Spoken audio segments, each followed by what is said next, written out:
नमस्कार। मैं सुनीता कथा मंथन में आप सबका स्वागत करती हूँ। कथा मंथन में आज सुनिए राजेंद्र राव जी की कहानी उत्तराधिकार। 40 साल की उम्र तक मजे में से साइकिल चलाते रहे। पास पड़ोस के लोग उन्हें साइकिल पर आते जाते देखकर आश्चर्य करते। उन्हें तो नहीं मगर घर के लोगों को टोकते, इन्हें रोकिए, देखते नहीं ट्रैफिक का कितना बुरा हाल है। और मैंने खुद कई बार पिताजी को समझाया, पास के रिक्शा चालक को ठीक कर दिया, मगर वे नहीं माने। मौका पाते ही चुपके से साइकिल लेकर निकल जाते।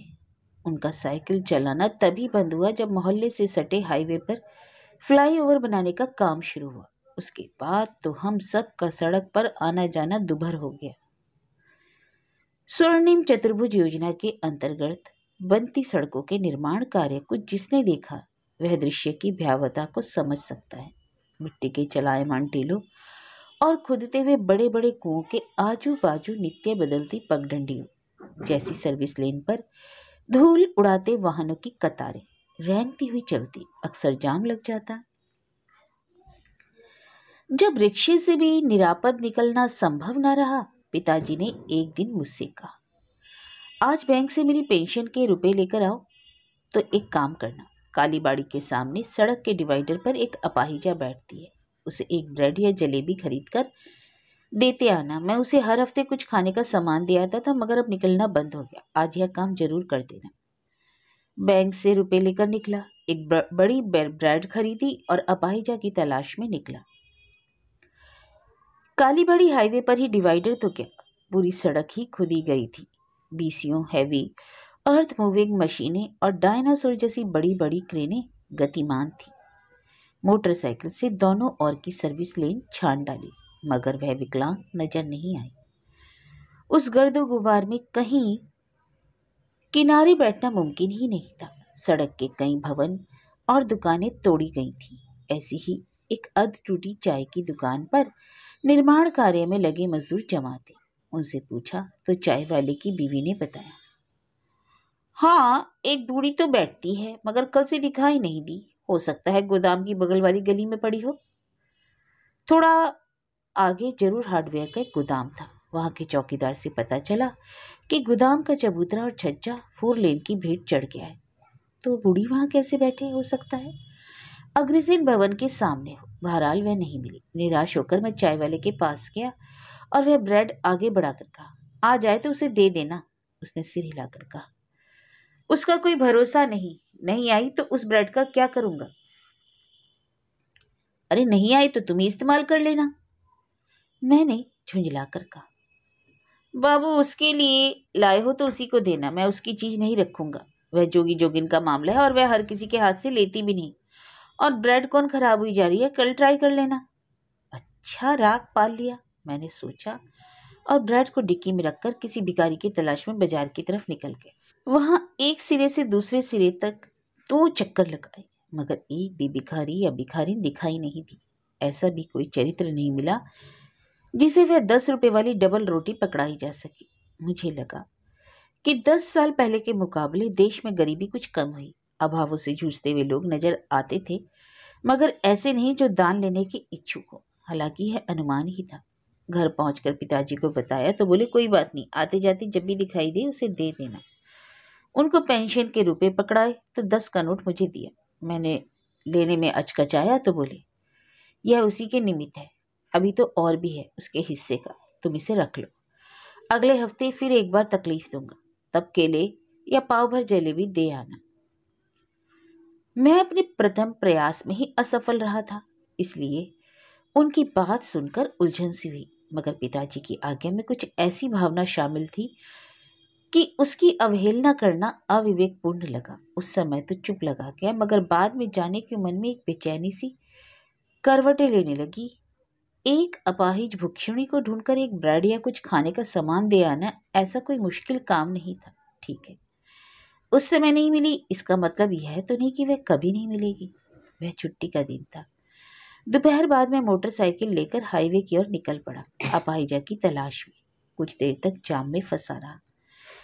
क्रेन से पिलर का ढांचा उतारा जा रहा था। राह खुली तो धूल और धुएं में नहाता ट्रकों के आजू बाजू होता किसी तरह उस चाय की दुकान तक पहुंचा। वहां सुबह की तरह मजदूरों की भीड़ नहीं थी। मुझे पहचान कर उसने उत्साहपूर्वक कहा, अरे बाबू, उस घड़ी जैसे ही आप गए, जाने कहां से वह बूढ़ी घिसटती हुई आ गई। मुश्किल से 5 मिनट का फासला रहा होगा। देखिए देखिए, वहां बालू के ढेर पर बैठी है, दे आइए जाकर। मैंने मोटरसाइकिल खड़ी की और ब्रेड लेकर उठा और गया। निर्माणाधीन सर्विस लेन के किनारे बालू के बड़े ढेर के अवशेष पर बैठी थी। पास से देखने पर मालूम हुआ उसके दोनों पैर नहीं है। ऐसा लगता था जैसे कूल्हे के ऊपर का धड़ बालू पर टिका हो।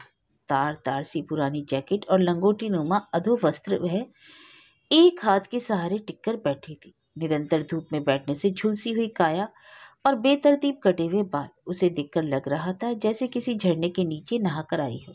जितना भी शरीर सामने था, उस पर गंदगी या धूल मिट्टी का नामो निशान तक नहीं था। सिर के बालों को समेटकर एक रिबन से बांधा हुआ था। धुले हुए चेहरे पर 2 आंखें थी जिनमें चमक दिखाई देती थी। शेष शरीर निस्तेज और निष्क्रिय सा था। वह सामने जा खड़ा हुआ तो उसने मुंह फेर लिया।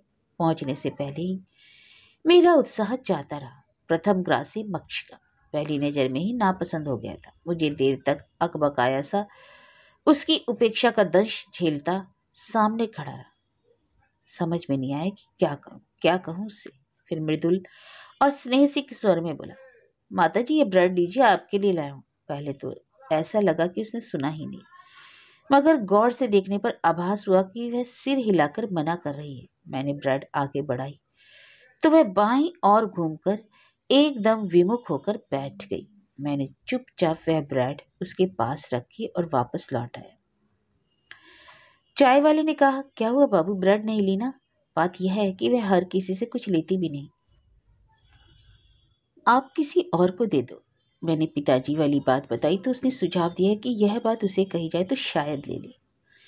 मैं हिम्मत जुटाकर फिर बालू के ढेर तक गया और ब्रेड को उठाकर उसकी ओर बढ़ाते हुए कहा, यह मेरे पिताजी ने भेजी है। वे हर महीने आपको देने के लिए आते थे, मगर अब घर से निकल नहीं पाते हैं। आप इसे रख लो। लग तो ऐसा रहा था कि वह सुन रही है, लेकिन ताज्जुब। उसने हाथ बढ़ाकर ब्रेड ले ली। मेरा मन खुशी से खिल उठा। ऐसा लगा जैसे कोई मुंह मांगी मुराद मिल गई। चाय वाला दूर से यह दृश्य देख रहा था। मेरे पहुंचते ही चहक कर बोला, इन्हें कोई भिखारी या पागल नहीं समझिएगा बाबू, ये जोगिन है। अभी ये सिंधी ठेकेदार के यहाँ से आई है, उनके अलावा इन्हें कोई छू नहीं सकता। समझते हैं, एक बार ठेकेदार मरते मरते बचे थे, तभी से उनकी घरौतीन इन्हें बहुत मानती है। मैंने घर लौटकर पिताजी को अपने अभियान की सफलता के बारे में बताया तो वे प्रसन्न हुए। 20 रुपए का नोट देकर कहा, कुछ दिन बाद जब भी तुम्हें मौका मिले उसके लिए गरम जलेबी लेकर जरूर जाना। मुझे यह सुनकर ना तो कोई कोफ्त हुई और ना ही उलझन। मैंने विभागीय प्रोन्नति की लिखित परीक्षा पास कर ली थी। अगले हफ्ते उसके लिए साक्षात्कार था। मैं वरिष्ठता क्रम में 3रे स्थान पर था, इसलिए अधिक आशान्वित तो नहीं था, परंतु मन में चाह थी जो बार बार सिर उठा लेती थी। अब उसका कोई क्या करे। वह तिथि आई तो साक्षात्कार देते हुए मुझे आभास हो गया कि पदोन्नति हो जाएगी। किसी भी नौकरी पेशा के जीवन में यह एक आत्मोत्कर्ष का चीर प्रतिष्ठित पल होता है। प्रमोशन ऑर्डर में आया तो ना जाने क्यों मुझे पिताजी की प्रिय पात्र अपाहिजा की याद हुआ। निश्चय किया कि उसके लिए कोई बढ़िया मिठाई लेकर जाऊं। उसने दूर से ही मेरे हाथों में मिठाई का डिब्बा देख लिया और घिसट कर वहां से जाने लगी। घिसटते हुए भी इतनी तेज चाल हो सकती है, मुझे अनुमान नहीं था। जब तक मैं बालू के ढेर पर पहुंचूं, वह दूर जा बैठी। मैंने भी हार नहीं मानी। उसके पास पहुंचकर ऊंची आवाज में कहा, माताराम, ये पिताजी की ओर से है। उन्होंने जलेबी के लिए कहा था, मगर वह थी नहीं, इसलिए खोए के लड्डू ले आया हूं, आप ले लीजिए। उसने हाथ के इशारे से डिब्बा खोलने को कहा। मैं उसका आशय समझ गया। डिब्बा खोलकर 2 लड्डू निकाले, उसकी ओर बढ़ाए। उसने बगैर हील हुज्जत के ले लिए। उसके बाद मैं अपनी ओर से कुछ लेकर कभी नहीं गया। जब भी पिताजी कहते और 10 या 20 का नोट पकड़ाते तो मैं निर्देशानुसार ब्रेड के लिए जलेबी ले जाता। उसने भी कभी लेने में आनाकानी नहीं की। बस एक ही दिक्कत होती थी कि उसे खोजना, क्योंकि वह अपना ठिया बदलती रहती थी। हाईवे पर फ्लाईओवर के पिलर बनते जा रहे थे। उन पर कंक्रीट के भारी भरकम स्लैब रखे जाते थे। कुछ पता नहीं चलता था कि कब ट्रैफिक रुक जाए। ऐसे में उसे ढूंढना, फिर खाद्य सामग्री लेकर उस तक पहुंचाना कभी कभी दुष्कर हो जाता। 1-2 बार तो दुर्घटना होते होते बची। ट्रक वाले ने फुर्ती से ब्रेक मार दिया, नहीं तो जो भी हुई मुझ पर एक धुन सवार हो गई थी, जैसे भी हो उसको कुछ देकर आने की। अब वह मुझे पहचानने तो लगी थी, मगर सामने देखकर कभी मुस्कुराई नहीं। अक्सर उसके चेहरे पर कठोरता का भाव रहता। कभी कभी वह किसी तेज रफ्तार वाहन की चपेट में आकर घायल हो जाती तो उसका हाल देखकर मन दुखी हो जाता। अक्सर उसके कटे हुए पैरों के ठूंठ से ज्यादा घिसटने के कारण खून रिसा करता, तो कभी वह एकदम साफ सुथरी, नहाई धोई और शांत नजर आती। उसका गणित में सीख गया था। ब्रेड हो तो छोटी, केले हो तो 2-3 से ज्यादा नहीं, और जलेबी हो तो 100 ग्राम, लड्डू हो तो सिर्फ 2। पैसे तो वह किसी हालत में नहीं लेती थी। धीरे धीरे फ्लाईओवर आकार ग्रहण कर रहा था। अपाहिजा को बैठने के लिए साफ सुथरा कोना मिल गया, ऊपर स्लैब की छाया भी। वह मेरी जिंदगी में एक अहम स्थान बना बैठी थी। आते जाते मैं उसकी सुध लिया करता। मेरी तरह क्या, पिताजी की तरह के कई संवेदनशील लोग थे जो उसके लिए कुछ करने को आतुर थे। सरकारी अस्पताल का एक कंपाउंडर था जो उसकी मरहम पट्टी कर जाता था। ठेकेदारनी उसको नहला धुला देती, शायद कपड़े भी संभाल देती थी। एक दंपत्ति तो कार से उतरकर उसके पास देर तक बैठा रहता था। पिताजी को 90 वर्ष की उम्र में कैंसर हुआ। उनका इलाज शुरू हुआ, लेकिन दिन ब दिन तबीयत बिगड़ती जा रही थी। वे अक्सर अपाहिजा को याद करते हुए उसे कुछ ना कुछ देकर आने को कहते, और एक दिन ऐसा हुआ कि वह ढूंढे नहीं मिली। किसी को कुछ पता ही नहीं था कि वह कहाँ चली गई। हफ्ते, 2 हफ्ते, यहाँ तक कि 1 महीना गुजर गया।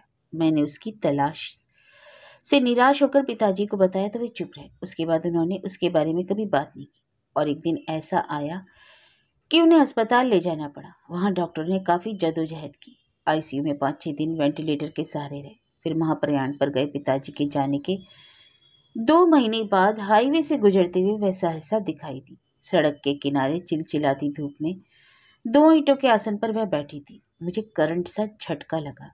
तुरंत मोटरसाइकिल वापस घुमाई और बाजार से जलेबियां लेकर उसके करीब पहुंचा। वह आंखें ऊपर उठाए मानो शून्य में ताक रही थी। उसे मेरे आने का एहसास हुआ होगा, मगर उसने जाहिर नहीं किया, मेरी ओर देखा तक नहीं। मैं उसकी बेरुखी से बेपरवाह कुछ देर यूं ही खड़ा रहा। पिताजी की याद मुझ पर शिद्दत से तारी थी। बोलने लगा तो गला भर आया। माताराम मेरे पिताजी नहीं रहे, वे हम सबको छोड़कर चले गए, तुम्हें भी। अब वे ना तो तुम्हारे लिए ब्रेड भेज सकेंगे ना जलेबी, मगर मैं हूं उनका बेटा। आज अपने मन से, अपने पैसे से तुम्हारे लिए कुछ लेकर आया हूं, इसे ले लो माँ। उसने चेहरा घुमाकर मुझे देखा। उसकी आंखों में जैसे करुणा समाई हुई थी। पहली बार उसके मुखमंडल पर छाई रहने वाली कठोरता विलुप्त लगी। उसने लेने के लिए अपना हाथ बढ़ाया तो बरबस मेरी आंखों से आंसू बहने लगे।